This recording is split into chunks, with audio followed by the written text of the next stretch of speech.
What's up, guys? My name is Brendan, and today we're doing a good old-fashioned Q&A show. I reached out to you on Instagram telling you to ask me anything, from tricking to personal life. Today, I'm gonna answer all your questions. So with that said, let's get started. If you want to get more explosive jumps for tricks like the 540, the cork, the B-twist, my biggest tip would be to condition. So doing little drills like squats or pistol squats will go a long way to improving your leg strength, and that will overall make every trick more explosive and easier to do. Now, if you can already do the 540, or even if you can do the tornado kick, drilling both of those can be a great conditioning exercise to improve your explosiveness. So doing 100 tornado kicks in your backyard on both sides and saying each time, I'm trying to be as explosive, high, floaty, and strong as possible, if you do that, your leg strength and your explosiveness will definitely improve. I get this question all the time, and if you want good hip turnover, you need two things. First is flexibility. If you don't have the hip mobility and flexibility to do a round kick or a hook kick with good hip turnover, you're not going to be able to do a good round kick or hook kick with hip turnover. You need to build that flexibility, and the solution is just to stretch. If you invest the time and energy to stretching your body and lengthening your muscles, you'll be able to kick with good hip turnover because you'll have all the mobility you need. The second thing you need is strength. Developing strength in your hip flexors to be able to move your leg however you need. Some great drills are chamber holds, so just holding your leg in a chamber position to the front, to the side, and to the back. Or leg lifts, just lifting your leg as straight as you can, going forwards, to the side, and again, going to the back. If you develop the flexibility you need to move your leg, and then the strength to control it however you need, all of your kicks will be very precise and you'll have good hip turnover. There's no secret, you just have to commit. When it comes to doing a new trick or something you're scared to do, yes, you just have to commit. There's no secret, you just have to do it. Now, if you're too scared and you feel like your fear is holding you back, I recommend you take a step back and work on your strength and flexibility to make your body stronger and able to take more mistakes should you mess up as you commit, and also work on the prerequisites so that way you can understand the technique and you don't have as much fear because you know what you're doing. Fear comes from the unknown and not understanding what you're doing. So if you can really understand the trick, get your body strong and flexible, and know all the prerequisites, committing to it will be far easier. But there's no secret, you just have to do it. If you're just starting out on YouTube, my advice would be to focus on two things: the value you're bringing to the community and what your goals are. So when I say the value you're trying to bring, I mean, what are you trying to do? Are you trying to educate people? Are you trying to entertain them? Or maybe just share your perspective with something like a vlog? All of those things are extremely valuable in different ways, and if you're cognizant and think about what value you're trying to bring as an individual, it will be far easier to make that content down the line. Now, the second thing is goals. Where do you want to take your YouTube channel as a business and an entrepreneur? Personally, I would love to one day open the world's best tricking gym and just have everything laid out for people. A great spring floor, a place to condition, stretch, and sit down and learn tricking from an academic level using all these resources I've built throughout the years. If you can think about what value you're trying to bring and what your ultimate goal is, you can then work backwards to easily create content and share your perspective. The best way to retain a trick once you've learned it is to continue training it. So if you've learned the cheat gainer and now you've progressed to corks and you're training corks, that doesn't mean you should stop doing cheat gainer. You can still drill the cheat gainer to improve your swing and develop your set and height to do a better cork. Not only that, but there's also a ton of great gainer variations like the gainer hook, the gainer switch, the stall gainer, and all of them can help you learn and develop a better and better cork.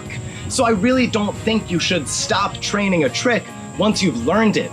If you want to really retain something, you need to keep working on it. A fire will go out if you don't give it oxygen and fuel. But if you keep fueling it and you keep training those tricks, they will get better and better. But if you just drop them and keep moving forward, you're gonna develop huge gaps in your skill set, and you'll have to go back and retrain them should you want to learn a new variation or develop a further trick.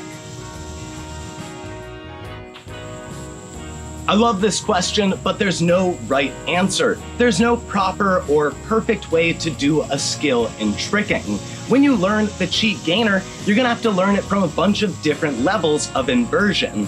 So when you do a moon kick, it's gonna be way less inverted than when you do a gainer switch. You're gonna have to learn both. And when you do the cheat gainer, you as the athlete get to decide how you want it to look. Do you want it to look more like a swing B kick that's super flat to the ground but really floaty? Or do you want it to go right overhead and really fast like a flash kick that's just way overhead? That choice is yours as the athlete, and you get to make it. There's no perfect, proper, or ideal way to do a trick. You get to choose. And in tricking, if you really want to progress to learning all the variations and all the tricks, you need to learn both and all of them and the entire spectrum of inversion with every trick. If you're dealing with fatigue and you're struggling to balance tricking with the rest of your life, I recommend you look at the parts of your life that are counterproductive to that of an athlete. So if you're tired all the time, you might not be getting enough sleep. An athlete should be getting more sleep than they need. So if you are waking up in the morning and you just feel groggy and you didn't have a good night's rest, you need to put in more time. Go to bed earlier, don't stay up as late, don't watch as many screens or lights right before bed, and just be nice to your body and give it all the recovery time it needs. Look at what you're eating. If you're filling your body with bad food, you're not gonna feel good when you train. You need to be completely holistic with the athletic lifestyle. And if you want to get good at tricking and you're training really hard, having an unathletic lifestyle is gonna impede that and make it really frustrating and make you feel tired all the time. Look at your lifestyle and think about how you can improve it to get better rest, to recover more, and to just be kinder to your body so that way when you train, you feel energetic and strong. Personally, I deal with laziness by focusing on my ambition and discipline. I want to get good. I want to get better. And sitting down and not doing a thing or being lazy is not going to get me to my goals. And I know that. So if I'm ever being lazy, there's this little track going in the back of my head saying, hey, you want to get better. You want to do big things. Why are you sitting down? Why are you being lazy? And in that ambition, I don't really feel laziness hardly ever. And when I do, what gets me out of it is discipline. Saying I'm going to do a thing and actually doing it. Holding myself to a high level of accountability so that way I never have to worry about, do I feel up for it? Because it doesn't matter, because I need to do it because I'm disciplined.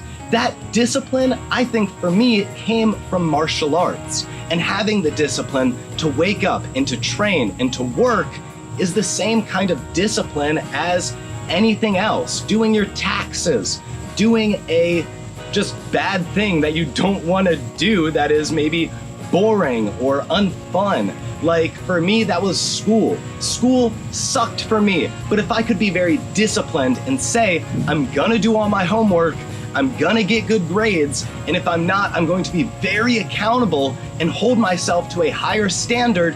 Through that, I deal with laziness. But this is a very individual thing. How you deal with laziness might deal with your motivations, or maybe you're just not getting enough sleep, and it's not that you're lazy, it's that you're tired and maybe not in the best of health. regardless of what the reason is, if you can find a way to kind of talk yourself out of it and move forward so you can train and work, that is the best thing. Because being lazy just gets you nowhere, just keeps you on the bottom. And if you are disciplined or ambitious or motivated, and if you can find a drive, you can get better. But you're not gonna get better through laziness. Thank you guys so much for watching. If you like this content and wanna learn more about me or tricking, go to my website, howtomastertricking.com. There you'll find links to my best tutorials, a form to fill out if you want to suggest future content, and also links to my merch, which I absolutely love, and the mastering curriculum if you really want to invest the time and energy into learning this sport from a very academic level so you can go out and put in the work to get better. All of that is available at my website, and it would mean the world to me if you went and checked it out. But thank you so much for watching, and please have a lovely day.